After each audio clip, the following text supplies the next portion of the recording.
Mari kita berdoa sebentar. Ya Tuhan Allah Bapa kami, Allah yang Maha Kasih, kami bersyukur jikalau hingga saat ini Engkau tetap memelihara kehidupan kami. Engkau tetap melimpahi kami dengan berkat-berkat-Mu. Dan Tuhan kami bersyukur sampai pada saat ini Engkau memberikan kami kesempatan untuk mendengarkan sebagian dari firman dan sabda-Mu. Biarlah Tuhan Engkau buka hati dan pikiran kami, Engkau berikan hikmat bijaksana sehingga firman yang tertabur dapat tumbuh dan berkembang serta kami laksanakan sebagai tuntunan dalam hidup kami. Kami siap ya Tuhan untuk mendengarkan firman-Mu. Hanya di dalam nama Tuhan Yesus kami berdoa. Amin. Bapak Ibu dan saudara yang kasih dalam Tuhan, firman Tuhan pada pagi hari ini dilandasi dengan bacaan Injil dari kitab Markus 10 ayat 46 hingga 52. Mari kita baca. Injil Markus 10 ayat 46 hingga yang ke-52. Yesus menyembuhkan Bartimius. Lalu tibalah Yesus dan murid-muridnya di Yeriko. Dan ketika Yesus keluar dari Yeriko bersama-sama dengan murid-muridnya dan orang banyak yang berbondong-bondong, ada seorang pengemis yang buta bernama Bartimius, anak Timeus, duduk di pinggir jalan. Ketika didengarnya bahwa itu adalah Yesus orang Nazaret, mulailah ia berseru, "Yesus anak Daud, kasihanilah aku." Banyak orang menegurnya supaya ia diam. Namun semakin keras ia berseru, "Anak Daud, kasihanilah aku." Lalu Yesus berhenti dan berkata, "Panggillah dia." Mereka memanggil orang buta itu dan berkata kepadanya, "Kuatkan hatimu, berdirilah, ia memanggil engkau." Lalu ia menanggalkan jubahnya, ia segera berdiri dan pergi mendapatkan Yesus. Tanya Yesus kepadanya, "Apa yang kau kehendaki supaya aku perbuat bagimu?" Jawab orang buta itu, "Rabuni, supaya aku dapat melihat." Lalu kata Yesus kepadanya, "Pergilah, imanmu telah menyelamatkan engkau." Pada saat itu juga melihatlah ia, lalu ia mengikuti Yesus dalam perjalanannya. Demikianlah firman Tuhan. Yang berbahagia adalah mereka yang mendengarkan firman Tuhan dan yang memelihara dalam kehidupannya. Haleluya.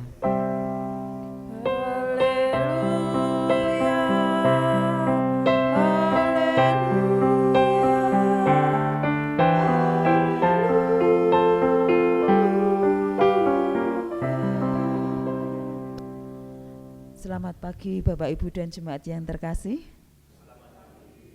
Bagaimana kabar hari ini? Luar biasa. Puji Tuhan, pagi hari ini kita dapat bersama-sama untuk mendengarkan firman Tuhan seperti yang akan kita dengarkan pada pagi hari ini dalam tema kecil, Aku Pasti Sembuh, dalam rangkaian bulan keluarga dengan tema besar, Tuhan pulihkan keluargaku, atau mengelola luka batin untuk ikut memulihkan sesama. Pagi hari ini kita akan bersama-sama bagaimana agar kita dapat memiliki satu keyakinan bahwa kita dapat sembuh dari luka batin. Dan melalui khotbah pada pagi hari ini juga diharapkan kita dapat memiliki rasa rendah hati untuk berani menggantungkan, berani menyandarkan hidup kita dalam pertolongan Tuhan Yesus untuk mendapatkan kesembuhan luka batin. Bapak, Ibu, dan saudara yang kasih dalam Tuhan, hampir setiap orang pernah merasakan sakit atau terluka. Dan saya juga yakin kita semua yang berada di tempat ini pernah merasakan sakit atau terluka. Dan ketika kita atau seseorang ada dalam kondisi sakit atau terluka, tampaknya dari pengalaman yang kita lihat atau mungkin kita rasakan, hanya satu yang diinginkan, yaitu kesembuhan atau sembuh.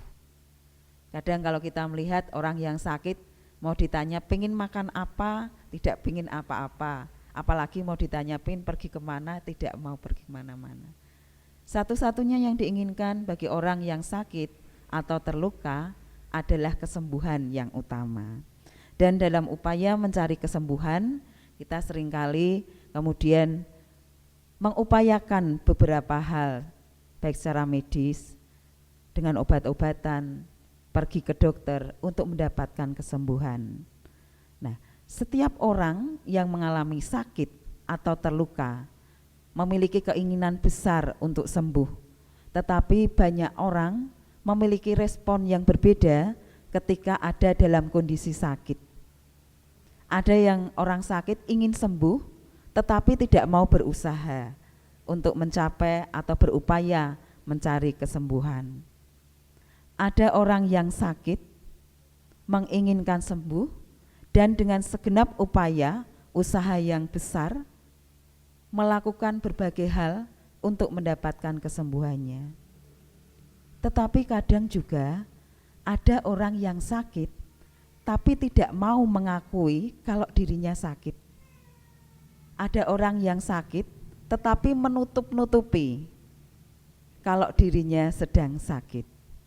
Nah, Bapak, Ibu, dan saudara yang terkasih dalam Tuhan, dalam upaya mencapai kesembuhan, seringkali upaya yang dilakukan dalam medis adalah pergi ke dokter.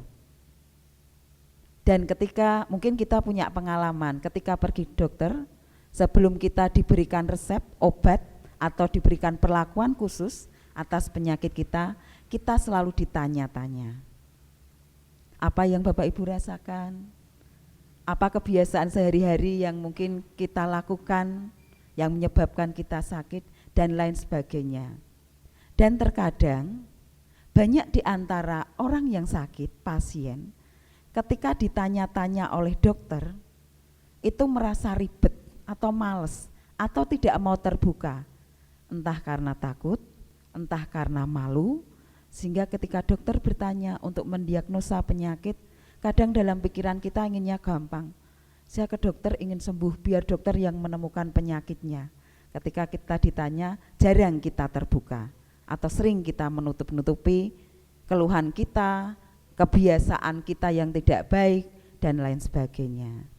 Nah, Bapak Ibu, hal yang demikian ini tentunya akan menyulitkan dokter untuk mendiagnosa penyakit kita. Tidak mudah bagi dokter untuk memberikan resep obat atau perlakuan apabila kita sakit dan kita menutup-nutupi penyakit kita, gejala-gejala yang kita rasakan atau kebiasaan kita. Bapak, Ibu, dan saudara yang kasih, sakit yang tidak disembuhkan atau sakit yang diagnosa dalam penyembuhannya keliru akan berakibat fatal bagi orang yang sakit atau bagi penderitanya. Orang yang sakit dan tidak disembuhkan, orang yang sakit dan penyakitnya ditutupi, ini akan menjadikan penyakit itu semakin luas dalam tubuh kita. Penyakit itu akan memunculkan banyak gejala yang merugikan tubuh kita. Kita akan menderita, demikian juga bahkan sakit yang tidak terobati, ditutup-tutupi, memungkinkan membawa seorang dalam kematian. Bapak, Ibu, dan saudara yang kasih dalam Tuhan, hal yang sama juga berlaku bagi luka batin. Setiap manusia tidak ada yang kebal terhadap luka batin. Siapapun dapat mengalami luka batin atau sebaliknya dapat menjadi penyebab orang lain memiliki luka batin. Secara sadar atau tidak sadar, mungkin kita di dalam keluarga mengalami luka batin. Terkadang meskipun kita mengenal satu dengan yang lain anggota keluarga, ketika salah satu anggota keluarga dalam kondisi yang tidak baik, dalam emosi yang tidak stabil, perkataan, lisan, ucapan bisa menjadi penyebab anggota keluarga yang lain mengalami luka. Intonasi suara yang tinggi, bahkan ketika kita tidak sadar bahwa intonasi suara kita tinggi, mungkin menyebabkan anak kita mengalami luka batin, atau pasangan hidup Bapak Ibu mengalami luka batin, karena cara kita menyampaikan ucapan-ucapan kita. Demikian juga dalam kehidupan kita bergereja, dalam kehidupan kita bersama-sama melakukan pelayanan. Bukan tidak mungkin bahwa ada luka batin yang muncul. Mungkin di antara jemaat atau anggota gereja ini ada yang merasa tidak dilibatkan dalam pelayanan, akhirnya menyebabkan luka batin. Mungkin berpikir, saya mampu, tetapi kok saya tidak diberi kesempatan untuk melayani.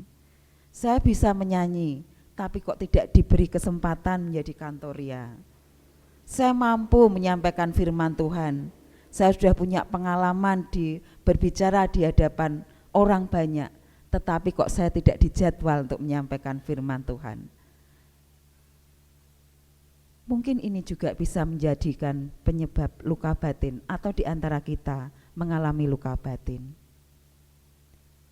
Di dalam kehidupan bergereja, berjemaat, mungkin ada yang merasa diacuhkan, diabaikan, memiliki pendapat yang tidak ditanggapi, memberikan usulan yang tidak direspon. Nah, itu mungkin menyebabkan luka batin dalam diri kita masing-masing. Bapak, Ibu, dan saudara yang kasih di dalam Tuhan, sama halnya seperti luka atau penyakit yang tidak disembuhkan akan menjalar ke anggota tubuh yang lain, akan menyebabkan seorang menderita apabila tidak sembuh, bahkan akan menyebabkan kematian. Luka batin pun demikian. Apabila luka batin tidak sembuh, maka akan membuat kita merasa tidak nyaman.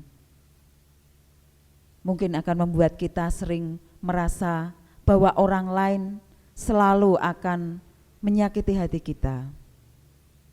Membuat kita akan lebih sering berpikiran negatif terhadap orang lain. Membuat kita sering uring-uringan, membuat kita iri, dan ada kemungkinan luka batin yang tidak dapat tersembuhkan, luka batin yang tidak disembuhkan akan membawa kita dalam kematian secara rohani. Nah, Bapak, Ibu, dan saudara yang terkasih di dalam Tuhan, bagaimana dengan kita sebagai orang percaya? Kita perlu menyadari kelemahan kita, karena luka batin itu adalah kelemahan yang tidak dapat kita pungkiri. Kemanusiaan kita memang terbatas. Kita selalu memiliki kelemahan, termasuk luka batin.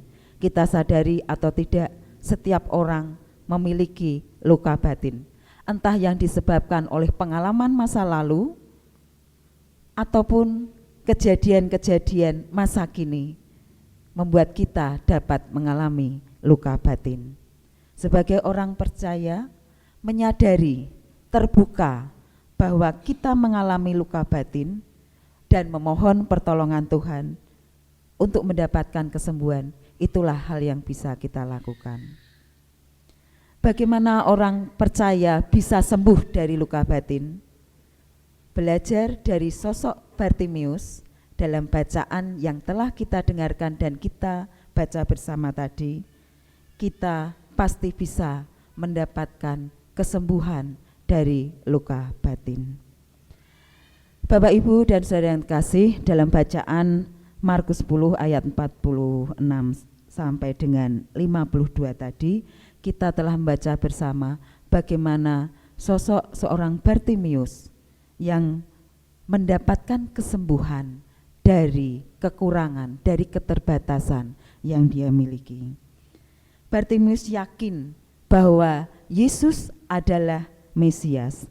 Ayat 47 dan 48 di situ tertulis, ketika didengarnya bahwa itu adalah Yesus orang Nazaret, mulailah ia berseru, Yesus anak Daud, kasihanilah aku. Banyak orang menegurnya supaya ia diam, namun semakin keras ia berseru, "Anak Daud, kasihanilah aku."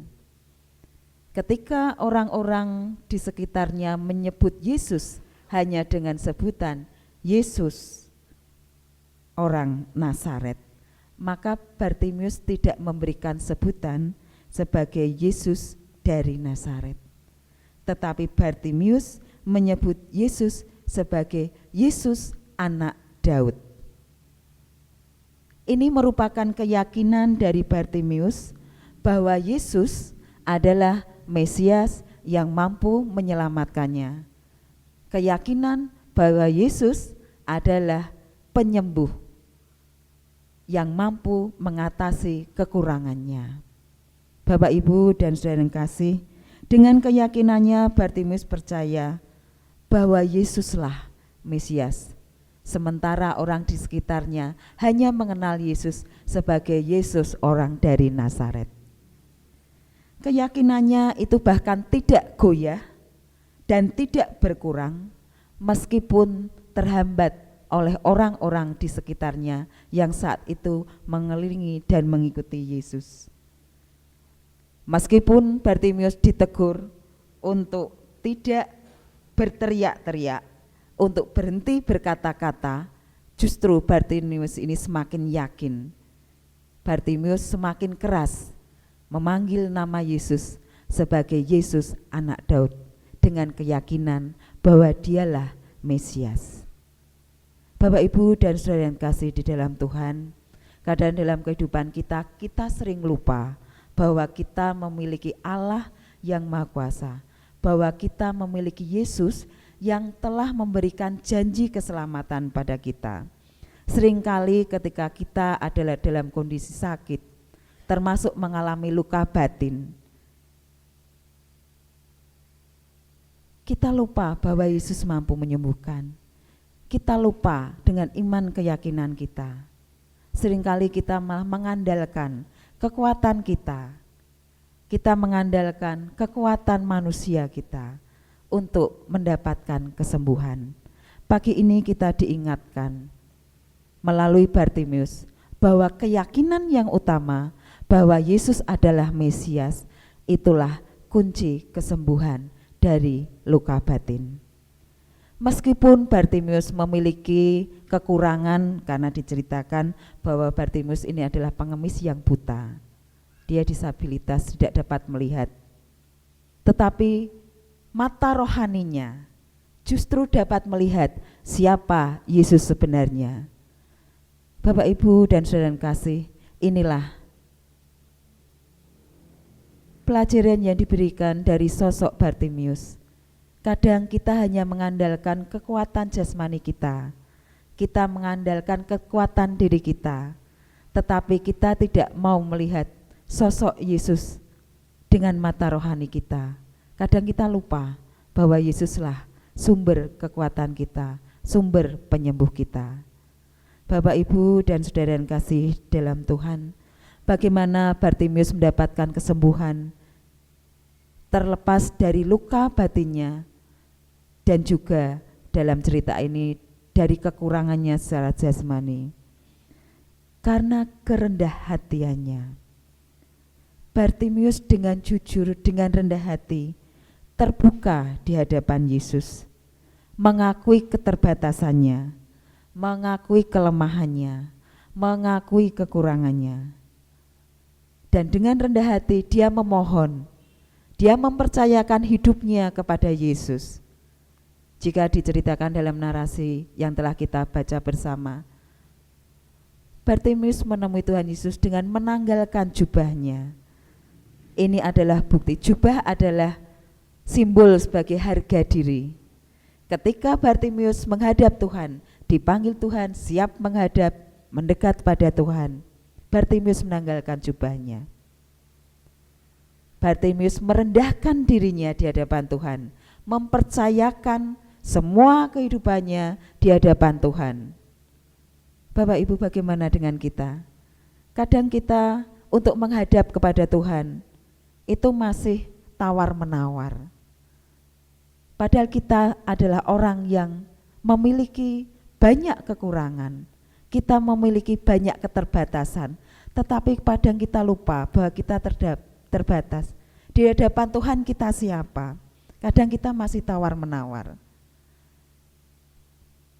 Ketika kita memiliki luka batin, seringkali kita memiliki penyakit, seringkali kita menutup-nutupinya.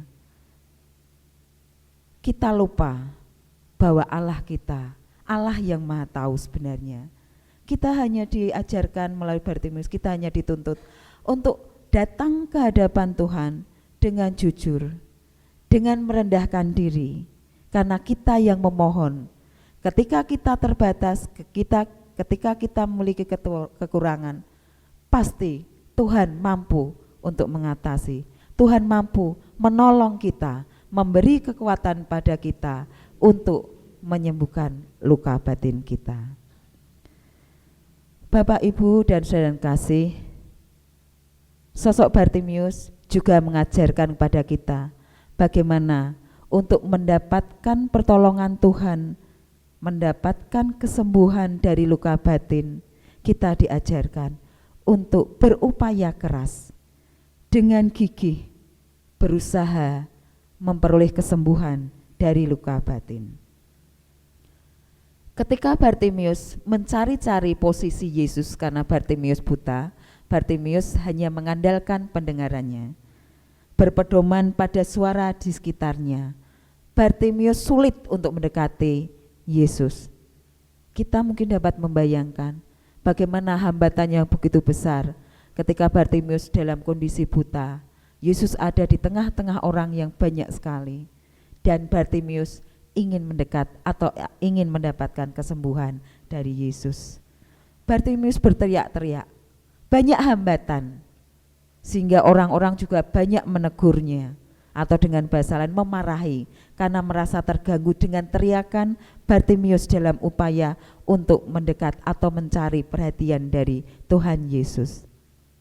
Bapak, Ibu, dan saudara yang kasih dalam Tuhan, mungkin tidak mudah bagi kita untuk berupaya, untuk mengupayakan kesembuhan dari luka batin. Banyak hambatan, banyak rintangan. Ada kemungkinan hambatan atau rintangan itu bahkan dari diri kita sendiri, karena kita tidak mau terbuka. Ketika kita tidak mau terbuka di hadapan Tuhan, kita mengalami luka batin, tetapi kita menutup-nutupi di hadapan Tuhan, maka Tuhan juga tidak akan memberikan jalan kekuatan kesembuhan bagi kita. Ketika kita berupaya, mungkin juga ada hambatan dari orang terdekat kita, seperti yang dialami Bartimeus. Ketika Bartimeus ingin mendapatkan sembuhan, ingin mendekat pada Tuhan Yesus, orang di sekitarnya memarahinya karena terganggu dengan teriakan Bartimeus. Tetapi apakah Bartimeus mundur, berhenti sampai di situ? Tidak. Dikatakan bahwa semakin keras teriakan Bartimeus untuk memanggil Yesus.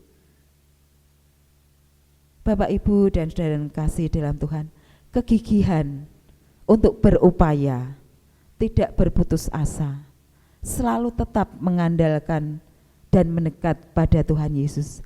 Inilah yang diajarkan Bartimeus agar kita mendapatkan kesembuhan dari luka batin kita. Bartimeus tidak memandang bahwa hambatan itu sebagai akhir dari upaya mendapatkan kesembuhannya. Bartimeus tidak memandang bahwa rintangan yang dihadapi itu menghentikan upayanya untuk mendekat pada Yesus. Bapak, Ibu, dan saudara kasih, pagi ini kita diajarkan bahwa hambatan, rintangan ketika kita berupaya mendapatkan pertolongan Yesus untuk menyembuhkan kita dari luka batin, itu bukanlah titik akhir. Hambatan dan rintangan itu justru akan memunculkan pengharapan yang besar kepada Tuhan Yesus. Mengenali diri kita masing-masing, mengenali bahwa kita memiliki luka batin, terbuka kepada Tuhan bahwa kita memang mengalami luka batin. Itu adalah salah satu upaya kita di hadapan Tuhan Yesus untuk mendapatkan pertolongan Tuhan menyembuhkan luka batin kita. Kesembuhan luka batin akan membawa kita dalam kehidupan yang damai, akan membawa kita dalam kehidupan yang sejahtera bersama dengan pertolongan Tuhan Yesus. Mungkin kita pernah mengalami pengalaman buruk masa lalu yang membekaskan luka. Mungkin kita tidak dapat memaafkan masa lalu kita, atau mungkin kita mengalami luka karena peristiwa masa kini, karena orang-orang di sekitar kita, karena saudara-saudara kita, karena anggota-anggota keluarga kita yang melukai batin kita. Pagi ini kita diingatkan dan kita dapat belajar bagaimana Bartimeus dapat sembuh dari luka batin dan dari kekurangannya atas pertolongan Tuhan Yesus. Pengakuan akan kondisi kekurangan kita, pengakuan bahwa kita memang lemah sebagai manusia, sehingga kita memiliki luka batin, akan memudahkan kita untuk berharap, untuk bergantung pada Tuhan Yesus sebagai penyembuh kita. Dan dengan pertolongan Tuhan Yesus, pasti luka batin kita akan disembuhkan. Maka Bapak Ibu, marilah kita belajar kembali dari Bartimeus dengan keyakinan yang besar, terbuka kepada Tuhan, mengakui kelemahan kita. Maka dari inilah kita memiliki pengharapan satu-satunya penyembuh kita yang membantu menolong kita sembuh lepas dari luka batin kita adalah Tuhan Yesus Kristus. Amin.